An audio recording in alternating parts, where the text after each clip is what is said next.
Hi guys, what's up? Good morning. Myself C. Abhishek Bansal. I'm from Mumbai and I take law and audit for both CA final and CA inter. So guys, आज जो एक छोटा सा video मैं लेकर आया हूँ, it's all about writing कि अपने को आंसर्स कैसे लिखने हैं। बहुत सारे बच्चों की डाउट होती है कि सीए फाइनल में सर हम आंसर्स कैसे लिखे, मार्क्स नहीं आ रहे, एग्जैक्ट वर्ड टू वर्ड चाहिए, क्या चाहिए। देखो इस बार का जो पेपर है May 24 वाला, उसमें तो आईसीएआई ने क्या किया है, अगर लिखा हुआ है तो भी अच्छे मार्क्स नहीं दिए। ये एक एक्सेप्शनल अटेम्प्ट था जहां पर इंस्टीट्यूट ने चेकिंग बहुत स्ट्रिक्ट की है, बहुत स्ट्रिक्ट की है। अब वो चीज नवंबर 24, मई 25, नवंबर 25 में नहीं दोहराई जाएगी। बट स्टिल हमको मन की बातें नहीं लिखनी है, हमको रेलेवेंट कंटेंट लिखना है आईसीआई का, कि जो इंस्टीट्यूट के मॉड्यूल में या इंस्टीट्यूट के आरटीपी में या इंस्टीट्यूट की एमटीपी में या इंस्टीट्यूट के सजेस्टेड में जो इंस्टीट्यूट ने दिया है, हमको उससे मैच करना है। मैचिंग प्रिंसिपल फॉलो करना पड़ेगा। अब देखो कोई इंसान ऐसा तो नहीं कि जो कॉमा फुल स्टॉप सब रट्टा कर ले, 100% एग्जैक्ट लिखे, पर हाँ 70-80% वो मैच होना चाहिए, 70-80% मैच होना चाहिए।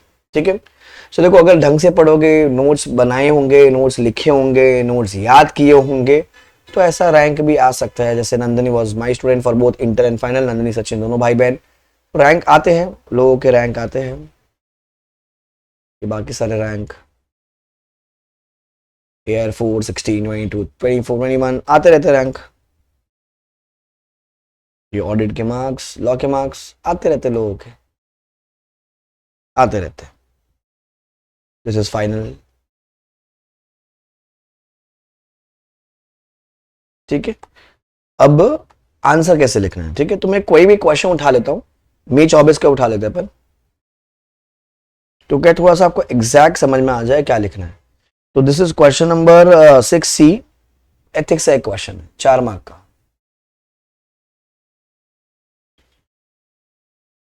तो ब्लैक इंक ही अलाउड है अपने को।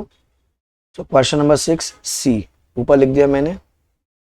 CA Kumar, a practicing CA, is well known in the field of pleading of income tax cases. Income tax return does not provide any assurance service. कोई भी ऑडिट सर्विस नहीं दे रहा है वो।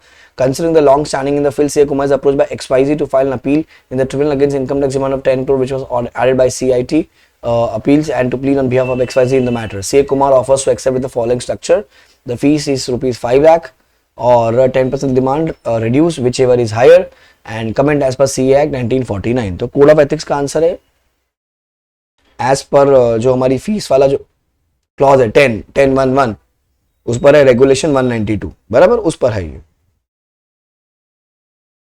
पहला point. Leaving 2 finger space as per CLAUSSE clause 10 of part 1 of first schedule. ठीक है। Clause 10 को मैंने बॉक्स कर दिया, पार्ट 1 को मैंने बॉक्स कर दिया, फर्स्ट शेड्यूल को मैंने बॉक्स कर दिया। As per clause 10 of part 1 of first schedule 2 था, पूरा लिखेंगे अपन, chartered accountants act 1949 to the Chartered Accountants Act, Chartered Accountants Act 1949, comma.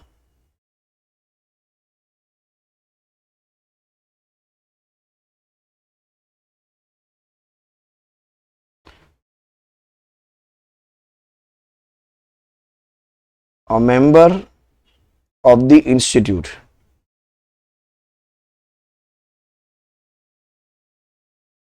in practice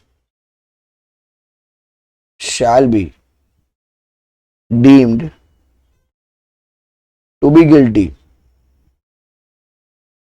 of professional misconduct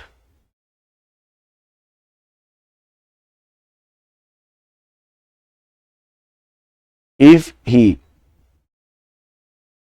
accept fees based on the percentage of which are contingent upon his findings। ठीक है। तो वो जो आप पूरा थियोरी है वो आगे यहाँ पर लिख दोगे। I am just showing the pattern कैसे लिखना है। अब वही ब्लैक इंक से मैंने CA एक्ट को अंडरलाइन किया। सी हर चीज को अंडरलाइन करोगे तो इंपॉर्टेंट नहीं है। ठीक है। He would be guilty of professional misconduct, जो बच्चे पेंसिल से अंडरलाइन कर रहे वेस्ट है क्योंकि स्कैनिंग में पेंसिल नहीं दिखती है, ठीक है, तो ब्लैकिंग से कीजिएगा आप। ये लिख दिया अपन ने। लीव वन लाइन, जो भी आपने थ्योरी जब तक लिखी, leave one line. Number 2, in the above case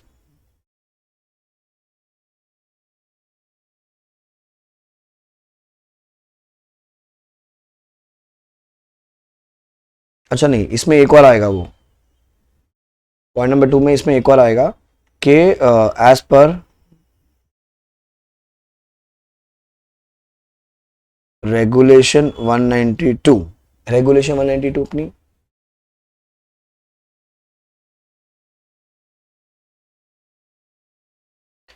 a CA in practice can accept the fees non-assurance when he's providing non-assurance services to non-audit clients, when he's providing non-assurance services to non-audit client, अगर आपको याद होगा तो, ठीक है।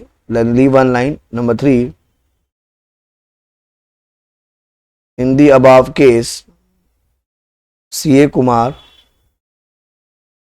is a practicing CA and he has charged fees which is of to plead at income tax which is of ₹5 lakh और 10% demand reduce, ठीक है। वो क्वेश्चन छापा आपने पूरा नहीं, जो जो इंपॉर्टेंट चीजें होती है वहां पर।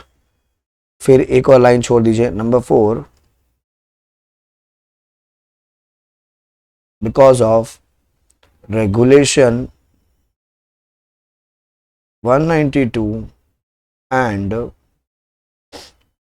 Clause 10 of part 1 of first schedule,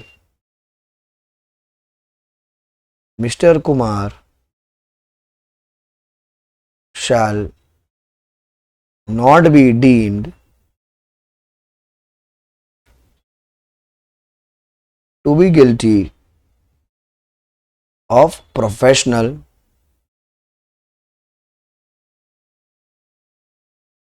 misconduct, ठीक है। अब ये मेरा कंक्लूजन है, तो इसको मेरे को बॉक्स करना पड़ेगा, शैल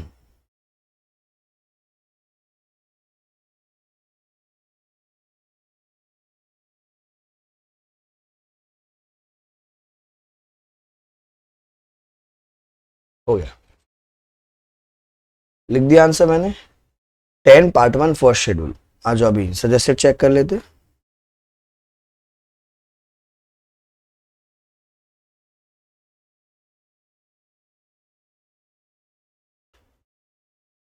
clause 10 part 1 first schedule to the C act 1949, clause 10 part 1 first schedule to the C act 1949, ठीक है। वो पूरा थियरी लिखा हुआ ने। फिर रेगुलेशन 192 लिखी, रेगुलेशन 192 लिखी अपन ने, ठीक है। फिर ये इन द गिवन केस लिखा अपन ने, इन द गिवन केस लिखा अपन ने, ठीक है। फिर ये आगे कंक्लूजन चौथा पैरा में, he will not be deemed to be GPM since he is not providing any assurance services to the non-audit client as per regulation 192, read with blah blah blah blah, same वही लिखा है अपन ने, because of 192 clause 10 part 1 first schedule he shall not be deemed to be GPM। हो गया। 4 में से आराम से आपको 2.5 मिलेगा। हाँ, आगे का पैटर्न भी डिपेंड करता है कि आपने आगे कितना अच्छा आंसर देखा है, तो 3, 3.5, 4 भी मिल सकता है, क्योंकि पेपर चेकर आपको जज करता है उसके ऊपर। इट्स बेटर कि देखो, अगर मैंने कल एक वीडियो डाला था एनालिसिस का, वो एनालिसिस का जो वीडियो है ना, उसमें एक मतलब ये पहले की एक डिस्कवरी है, डिस्कवरी भी क्या बोलूं, मतलब एक पैटर्न मिला और वो हमेशा से वही मिला हुआ है। एथिक्स वाले क्वेश्चन है ना, जैसे देखो 6C है, 5C है, 3C है, 3C 5C 6C, मतलब जो C वाला जो क्वेश्चन आ रहा है ना, वो हमेशा एथिक्स का आ रहा है, और ये पहली बार नहीं हुआ है, मैं तो 10 साल से पढ़ा रहा हूँ, हमेशा ऐसा होता है। सी वाला जो क्वेश्चन होता है वो हमेशा एथिक्स का आता है। The stress here is on why, because क्योंकि अगर एथिक्स है, क्योंकि एथिक्स हर बच्चे को आता है, उसको तो स्कोरिंग लगता है एथिक्स बराबर, तो उसके साथ ए और बी जो होगा वो आपके लिए बहुत इंपॉर्टेंट है, वो करना पड़ेगा आपको। अब जैसे कि मैं बोलूँ क्वेश्चन नंबर 4 में मेरे पास एथिक्स है, तो I can skip that question कि चलो ठीक है, क्योंकि बाकी इसमें तीनों में को दिमाग लगाना पड़ेगा। एथिक्स जनरली 95% बच्चों का एथिक्स राइट होता है, राइट, लॉज पार्ट शेड्यूल, हाँ लिखने का पैटर्न थोड़ा बहुत अलग होता है, बाकी मेजॉरिटी सेम होता है, ठीक है। चलो एक और क्वेश्चन आपको दिखा दो लिख के कि कैसे करते हैं।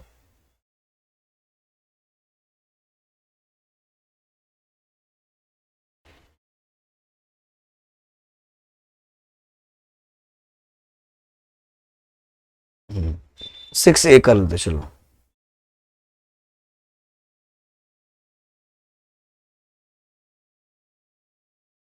You are appointed as the start auditor of SDA Limited for the year 2024 in the place of CAT. During the audit, you find an order dated 1/5/23 section under section 148 of the income tax, wherein tax of 50 lakh were demanded owing to the undisclosed cash sales of 150 lakhs for the financial year 2021, which was accepted by the company and the tax was paid accordingly.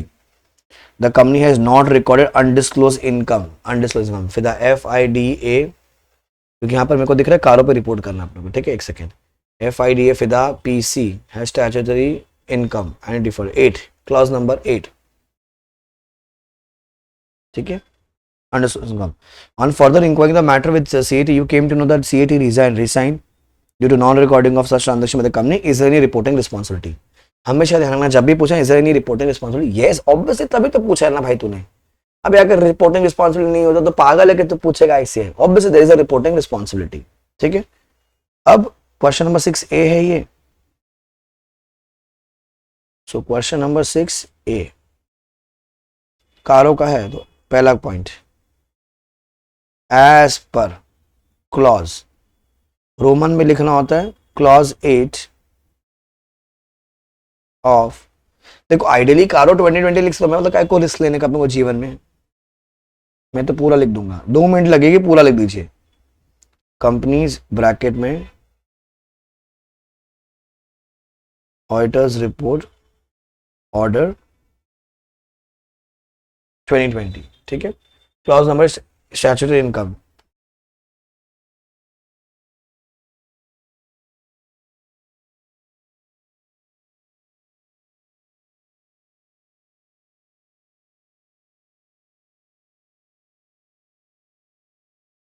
An auditor is required to report in CARO whether any unrecorded or undisclosed income is disclosed in the accounts during the year. ठीक है, खाली theory लिखनी है. Whether any unrecorded or undisclosed income is disclosed in the accounts during the year. ठीक है. The auditor is required to report whether any unrecorded income or undisclosed income is disclosed in the accounts during the year. ये लिख दिया. Leave one line. Number 2. As per clause 18 of, पूरा लिखेंगे अपन, companies auditors report order 2020. The auditor is required to report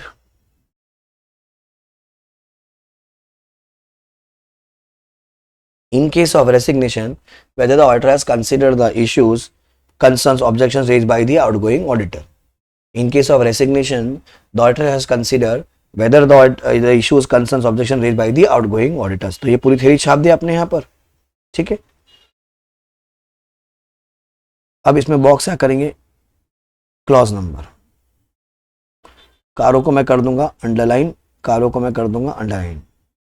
हाँ, by chance जहाँ पर कोई number होता है, कोई डेज होता है, जैसे इन्वेंट्री वाले में एक नंबर है 5 करोड़ रुपए वाला, निधि कंपनी में एक रेशियो, उनको भी बॉक्स करने का. नंबर को हमेशा रखो, नंबर को, परसेंटेज को, रेशियोज को बॉक्स करो.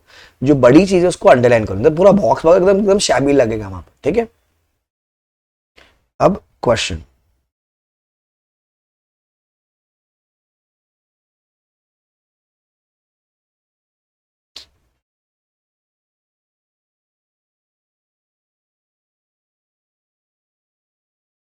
Point number 3, in the above case dot dot dot dot क्या आ जाएगा.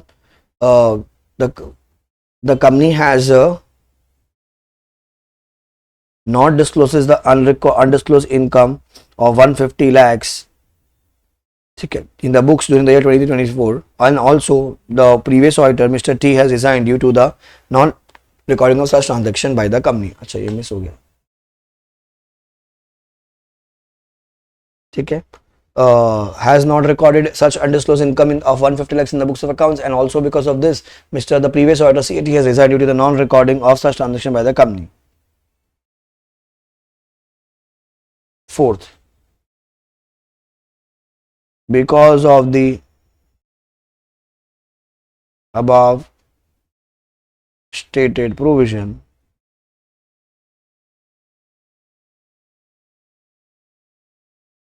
Mr. यू अच्छा ये तो यही पूछा है.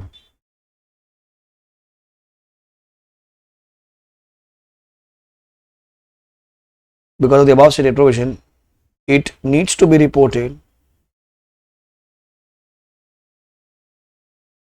under CARO as per clause 8 and 80. आपका जो भी आंसर आप लिखोगे ना एग्जाम में, please right in point form 1 2 3 4. ABCD भी नहीं, ये एरो भी नहीं. ये एरो मैंने लाइन के लिए मारा कि लाइन छोड़नी है अपने को, ठीक है, तो थोड़ा सा नीटनेस दिखता है. अभी एक बार आंसर चेक कर ले अपन क्या है.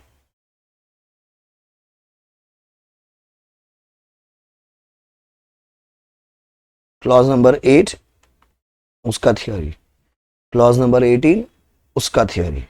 ये पूरा question. Hence, the auditor would be required to report as per clause number 8 and 18 of CARO 2020 for the year 23-24. वही लिखा हुआ है, सेम है. क्लॉज क्लॉज क्वेश्चन कंक्लूजन, इसको अंडरलाइन कर दीजिए. हो गया आंसर. आई होप आपको भी समझ में आ गया होगा आंसर्स कैसे लिखने. Guys you need to write the answer in point form, box all the numbers, percentages, ratios and जैसे चैप्टर का नाम, स्टैंडर्ड का नाम हो गया, एथिक्स का हो गया, उसको आप अंडरलाइन कीजिएगा. नीचे conclusion and please right the answer in point form. आपको पैरा लिखोगे वो ऐसे राइटिंग कॉम्पिटिशन नहीं है, पैरा को आप क्या कीजिए नंबर बना दीजिएगा, ठीक है. चलो, for any video lectures, books, resources, you can visit our website www.let'sindia.in. Do share this with your friends and subscribe to the channel for more such videos. And ध्यान रखिएगा, मैं मैराथन लेकर आऊंगा बहुत जल्दी. रिकॉर्डिंग चल रही है, आई थिंक हफ्ता भर और लगेगा, मैराथन आ जाएगी यूट्यूब पर. Okay, both it is coming in English version also and Hindi version also. Bye guys, take care, enjoy and aim for a rank or 70 plus, whichever is earlier. Bye bye.